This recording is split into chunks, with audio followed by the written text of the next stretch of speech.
This year, the NAPE community celebrates the 40th year of the Festival of Voices.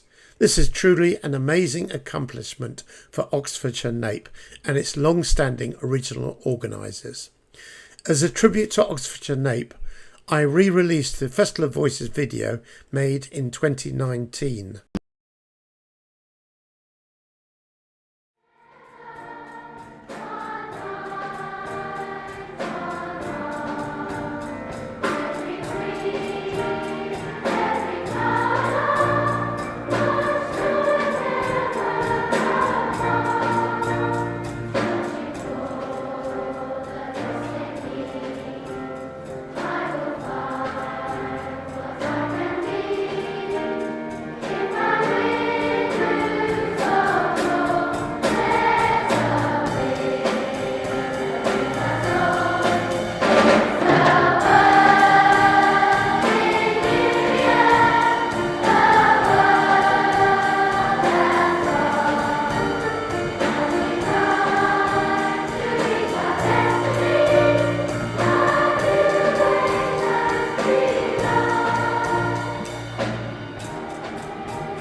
We're at Dorchester Abbey for the 36th Festival of Voices, which is such an amazing achievement for having a running event that's gone on for so long. And we have one of our participants this year taking part, and she's very kindly agreed to chat to us. The reason we've got microphones and things here is because we're also doing this for the National Association for Primary Education podcast, and also as well as this video to give us some idea and give you some idea really exactly what's involved in this wonderful event. So thank you so much for chatting to us today. I'm really pleased that we're able to have this chat. How long have you been learning the songs for? 4 or 5 weeks. Brilliant. So you've had a chance to really sort of get an idea. We were just in the rehearsal before, and the conductor was saying that you're going to be doing it without the music, so you've really had to have the opportunity to learn all the words and all the songs. Yeah. And have you got a favourite song that you've learned so far? Probably Summertime Blues. Oh, wow. And why was that? Because it's quite fast, and I like quite fast songs. Yeah, fantastic. I'm really looking forward to hear it because we're going to be here watching the concert slightly later during the day. So you must be used to singing in your school. Is this the first time you've had the opportunity to sing with is a mass choir with other schools? Yeah. And what does it feel like and what does it sound like when you've got all those other children around you?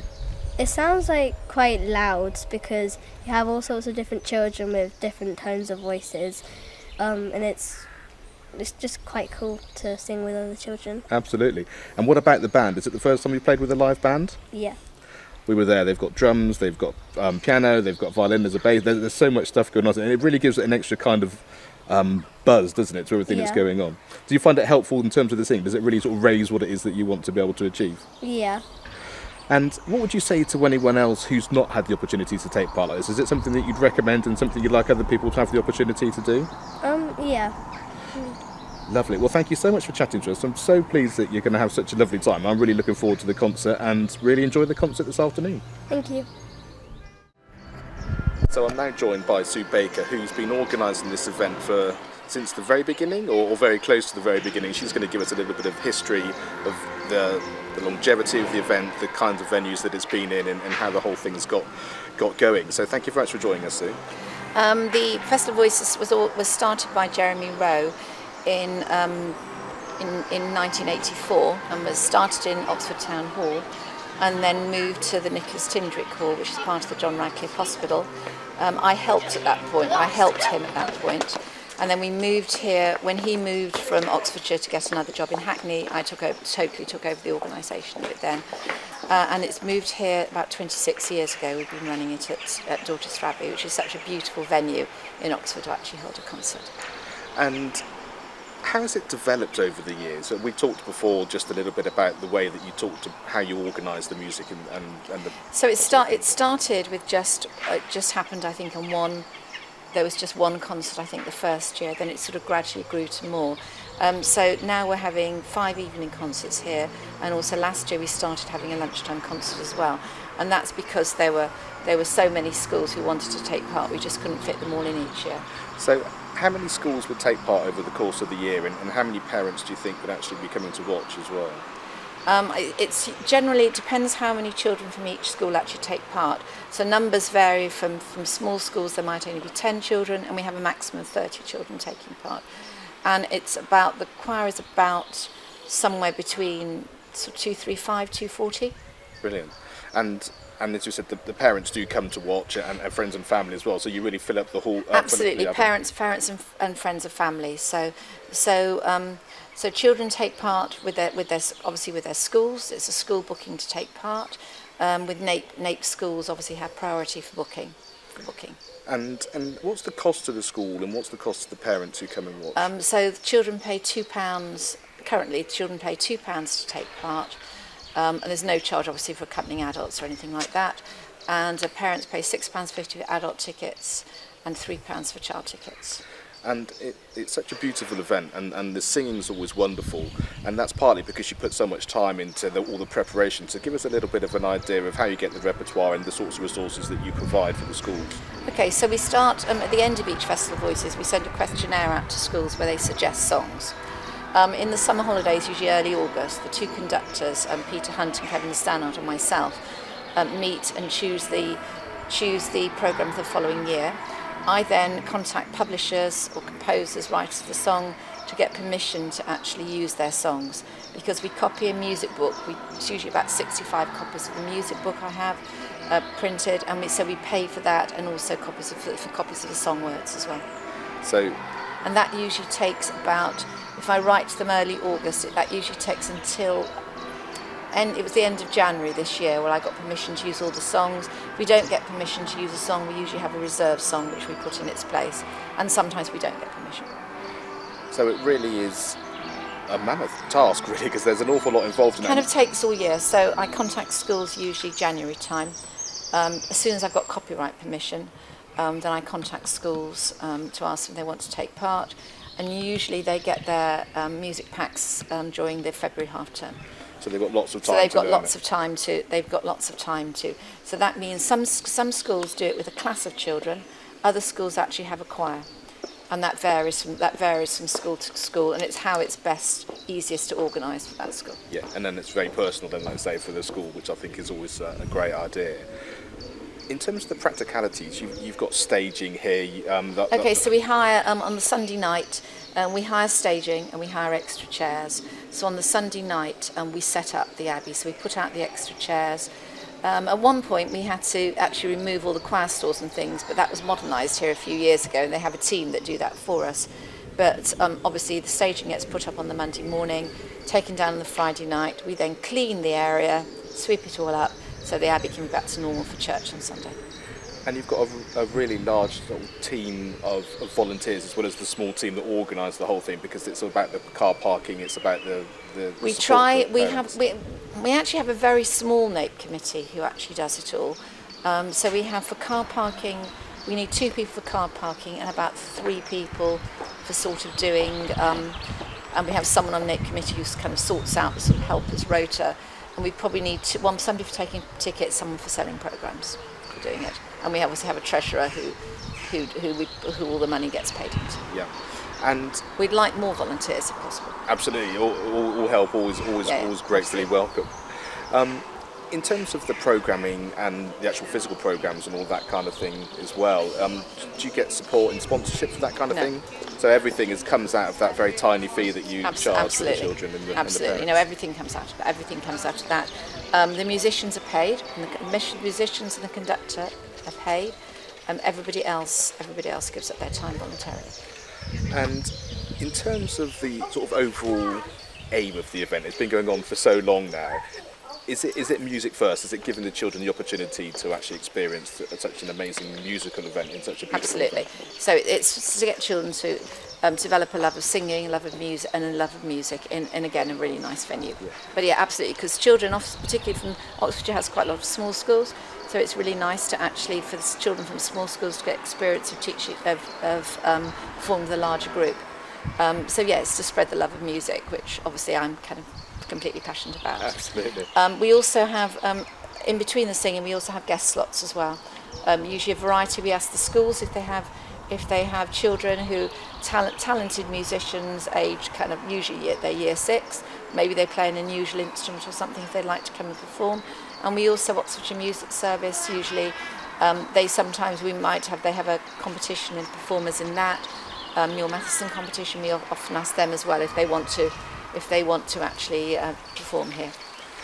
So you said it's been here for a long time here at Dorchester Abbey, but 26 years. But it has been in other venues as well. Can you tell us a little bit about that sort of history as well? Okay, so when it started in Oxfordshire, also after it started, we used to have a National Festival of Voices as well, which have children from all over the country. And that was held at Wembley Conference Centre, which has actually now been pulled down. But it's kind of in front of where the new stadium was. So that happened for many years and was very successful.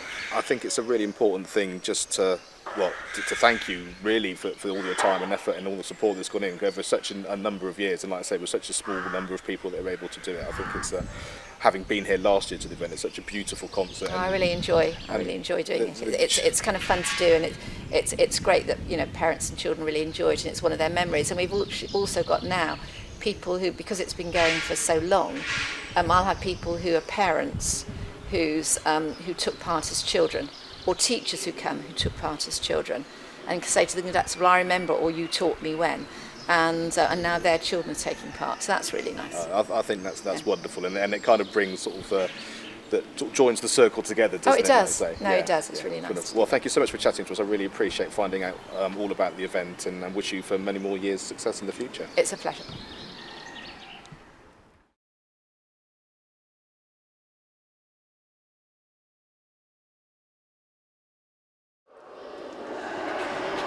Hello, so we're now here with the musical director, conductor and the band. So would you like to introduce yourselves one at a time first of all, please? Shall I start as the conductor? Please do, yes, perfect. Give you the overview. I'm Peter Hunt. I've been doing this gig along with a colleague of mine, Kevin Stannard, for about 25 years. And I put together the music with the team and record the CD, and Sue Baker communicates with the schools, and very kindly the band members here turn up every year and come and play for us. Fantastic. So I'm Tim Smith, and I'm a relative newbie compared to these guys, and I've just been doing it for 2 years now, and I'm a music student, and I'm The pianist. I'm a pianist, yeah. That was the important part. I'm a pianist. Just in case you have any music clips, the piano is what you play. Yeah, I play the piano. I'm Anna Keane. I've been doing this my entire life. I started in the choir when I was 4 and haven't stopped yet. Oh, fantastic. So you've been involved literally at every level. Literally. Brilliant. I'm Amy. I'm the violin player, and I've been for about 18 years. Great. I'm James. I play drums. Been doing it for 18 years. And so the history is fantastic. So why keep coming back? Why be involved over and over? There must be something more than just the fact that it's something you've done. It's amazing. You bring 250 school children together, primary school age, and singing all together. I think it's amazing. And I'm a music teacher myself, so to make sure that music stays in schools is vitally important to me. So absolutely. Yeah, it's an important thing, and this happens less and less because of changes in education and funding cuts and changing priorities. So this is particularly special for them. And I think the concert's just happened this afternoon, and it's such a great event, and the kids are so excited, and I think that interaction between it being their event but also doing it for the parents, having the parents involved as well, and to put it together in such a short amount of time, I think that's a credit to the resources that you put together to begin with, so they feel confident when they actually arrive. There's a great team involved. We provide a CD for them to learn the songs, but the school teachers do an amazing job, and they're not specialist musicians or singers by any means, and they get the kids together, motivate them, get them here and all that. That's a huge part of it. It's a fantastic team network, and what I notice is the uplift, as it were, the improvement and the sparkle the kids put on when they're performing. And I can see them. They're supposed to be watching me as the conductor, but they never look at me. They're looking over my shoulder at the families, and to see what the reaction is, particularly certain songs that they know their mums and dads like, and they just want to see their reaction. And that's an amazing bonding thing, which you could only get in this way. And Sue was telling us earlier that actually there's a waiting list. Schools come back year on year and more schools want to do it. Is that just because the environment is so special that they want to get involved? They know the kids get a lot out of it. What do you think is that reason for the continual participation? Well, it's so good for them. I think they all recognise, the teachers recognise the educational learning holistic thing about not just the music experience, but kids being together and being a team and doing something positive and working towards something and achieving, and all those things that are kind of beaten out of the school curriculum by and large, the creative aspect of it. I don't think the kids actually are necessarily aware until they get here quite how special it's going to be. I mean, they like learning the songs, they sing them in schools and so on, and that's all fun, but it's a step-by-step process. And it seems to me that over the few hours that they're here, it grows their wonderment at what's going on, and this amazing noise and how they can improve it and what it gives to them grows over the few hours that they're here. It's a really special experience, you know, that you can't actually put on just like that. You know, it's a rare thing to have that number of people together. And it's the fact that you've all played together for so long. Does that mean your rehearsal was literally relatively short as well, because you've got like a sixth sense that happens? Honestly, we didn't really have a rehearsal. We arrive on Monday at about, 2:45, 2-ish, and we sort of go, oh, this music, we've had a look by ourselves. We go, oh, hello, haven't seen you for a while. How are you? How was your year? Yeah, how was your year? And then, you know, we start off with the children. I mean, yeah, that's about it, really. Yeah, I think it's very rare that we get a song that we haven't done at some point in the last 15, 20 years. So it's pretty straightforward. Just turn up and start playing, really. Fantastic. Well, thank you so much for chatting to us. It's really great to sort of hear that sort of behind the scenes areas as well as from the children and everything. So thanks very much indeed. Wow, pleasure. Pleasure. We love it. I'm now joined by Kelly Fye, who is a teacher here, but we also know that you're a parent for this particular concert, and you've been a pupil in the past that took part, and you're in the band over the years. So, Yes. so you've got the experience of exactly what the Festival of Voices is all about. Absolutely. I've been involved with Festival of Voices since I was 6 or 7, I think, at primary school. So I was lucky enough to be at primary school with Sue Baker, who's the lady who organises Festival of Voices, and she was one of my primary school teachers. And I came along, I participated in many Festival of Voices in school. I think also into middle school, in the middle school system in Oxford, and we used to go to the national Festival of Voices after the Oxford, the local one, at Wembley Arena, which was great when you're 8 or 9 and 10. So we attended the National Festival of Voices at Wembley, and then later on, when at secondary school, I was part of the music service, and a group of us were asked, we performed quite regularly, and we were asked to come and be the band. So I then became a member of the band and played for the concerts maybe for three years, and I also sang with the children. So every year there'd be a number, I'd sing the verse and the children would sing along. And then, it sounds silly, I left Oxford for a long time and then came back and retrained to be a teacher, and immediately wanted to I started a choir at the school, or kind of picked up the choir, and we came to Festival of Voices, and it was really important for me. I thought it would be a wonderful opportunity for the children to come, and they really enjoyed it, and so we've been coming since then. And then this year, for the first, it's the second year, my youngest son has had the opportunity to come as well. So he's not actually here today, he was here last night. So I was here last night as a parent, and then I'm here today as leading the choir from my school. So it's kind of gone full circle. Fantastic. And so having had all those different experiences but for the same event, effectively, what do you think's so special about it? Why do you keep coming back and being involved? What is it, your sort of lasting memories that has such an impact on everybody?